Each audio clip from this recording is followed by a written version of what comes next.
जय गौ माता। जुकाम लगना है एक छोटी सी बीमारी, मगर जब लग जाता है जुकाम तो बहुत ही हालत ख़राब करके रख देता है। अधिक ठंडे पदार्थों का सेवन, ठंडी हवा में अधिक ठंड में रहना, कब्ज और अग्निमांद जैसे मूल कारणों से छींकना, नाक में पानी आना, ज्वर आना, आंखें लाल हो जाना, आंख से पानी निकलना, नाक बंद हो जाना, सिर दर्द, छाती का भारी रहना, ये जुकाम के लक्षण हैं। अगर आप लोगों को ऐसी समस्या आ रही है तो आइए इसके लिए सफल रामबाण इलाज जुकाम का। गोमूत्र नित्य पियो, 1 कप खाली पेट, चाहे बीमारी हो या नहीं हो। भविष्य में किसी भी प्रकार की बीमारी हमको ना लगे, इसलिए नित्य देसी गाय माता का खाली पेट 1 कप गोमूत्र पीना विशेष रूप से अनिवार्य है। भोजन के समय देसी गाय माता की छाछ लस्सी पीना शुरू करिए, क्योंकि भोजन करते भोजन की 2 गति होती, या तो भोजन पचेगा या भोजन गलेगा। भोजन गलेगा तो पेट में सड़ेगा, सड़ेगा तो गैस बनाएगा, और भोजन पचेगा तो खून बनाएगा, खून बनेगी तो शरीर में ताकत आएगी। इसलिए भोजन को पचाने के लिए हमें भोजन के साथ देसी गाय माता की लस्सी पीना अनिवार्य है। एक बात ध्यान रखना, देसी गाय माता का दही या लस्सी छाछ आप लेते हो सर्दी में तो आपको जुकाम नहीं होगा। ये चमत्कार है देसी गाय माता का। भैंस का या अन्य मिलावटी जानवरों का लोगे छाछ दही तो आपको जुकाम हो सकता है, मगर देसी गाय माता के इससे जुकाम नहीं होता। और शाम को समय देसी गाय माता के दूध में मिल जाए घी तो 1 चम्मच घी मिला लो, नहीं तो अदरक और हल्दी डालकर आप शाम को पीना शुरू करो। सुबह गौमूत्र, दिन में छाछ, शाम को दूध में हल्दी और अदरक डाल के पी रहे हो। मैं दावे के साथ कहता हूँ, पूरे विश्वास के साथ कहता हूँ, जिंदगी में कभी किसी प्रकार की बीमारी आपको नहीं लगेगी। मैं उदाहरण के लिए तैयार हूँ।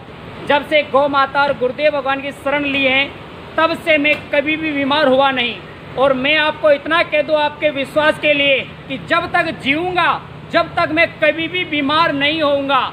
चाहे किसी भी प्रकार की महामारी हो या कुछ भी हो, किसी प्रकार की बीमारी इस शरीर को लग नहीं सकती। बस मेहनत करो और खान पान में 3 चीज़ों का नित्य पालन करो, और एक बार दिन में मेहनत करके पसीना आप निकाल दीजिए, कभी कोई बीमारी आपको छू नहीं पाएगी।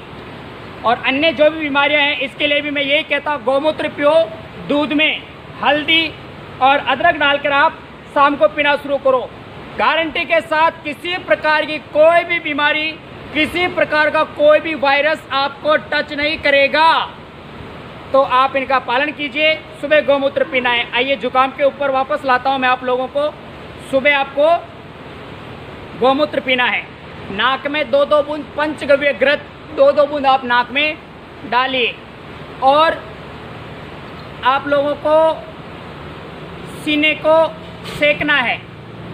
गाय माता के कंडे जला लो, उसके ऊपर अजवाइन मिश्री की धूप देकर सिर को ऐसे करो, सिर को और सीने को उस सेको उससे, इस धुएं से, और वहाँ पे गहरी गहरी सांस लेना आप शुरू करो। ठीक है, इससे जुकाम ठीक होता।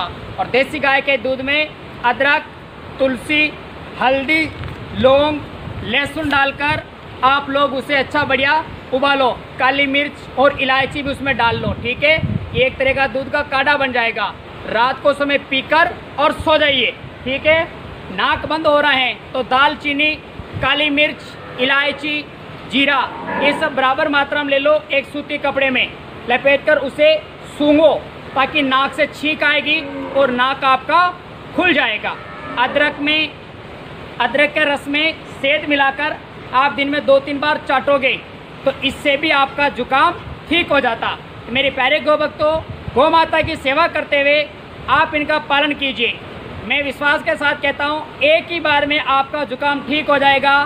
दूध में हल्दी, अदरक, तुलसी आप लोग डालकर उबालकर आप पीजिए। लौंग, लहसुन, ये भी काली मिर्ची के साथ काढ़ा बनाकर आप पिए। और गौमूत्र पी रहे हो तो आपकी बिल्कुल एक ही दिन में जुकाम ठीक हो जाएगा। अगर बड़ा जुकाम लगा है, ज़्यादा से ज़्यादा 3 दिन में कैसा भी जुकाम आपका ठीक हो जाएगा। मेरी प्यारे गौ भक्तों, इसको आप उपयोग में लीजिए। आइए और छोटी छोटी 1-2 वीडियो और बता दूं। 2 कप पानी लेना, उसमें 10 पत्ते तुलसी के डालना है, 5 काली मिर्ची का पाउडर और थोड़ी सी खांड उसमें मिलाकर उसे उबालो। 1 कप रह जाए तब थोड़ा सा वो चुटकी भर सेंधा नमक आता है ना, वो आप उसमें डाल दीजिए। तो आप उसको धीरे धीरे घुट घुट पीजिए, इससे जुकाम शीघ्रता से ख़त्म हो जाता है। और 90 ग्राम चिरौंजी 1 चम्मच देसी गाय के घी में उसे छोंक लीजिए और देसी गाय का दूध 1 गिलास, उसके अंदर इलायची और खांड के साथ में इस चिरौंजी को जिसको घी में छोंका है इसको मिलाकर आप उबाल कर पी लीजिए। इससे नज़ला जुकाम आपका ठीक हो जाता। मेरी प्यारे गो भक्तों, ये प्रयोग में ली हुई औषधि है, ये छोटी सी बात है, कोई बताने की ज़्यादा अधिक इसे लंबा नहीं है। आप इसे पालन कीजिए और जुकाम से सदैव बचते रहिए। जय गौ माता, जय गुरुदेव भगवान।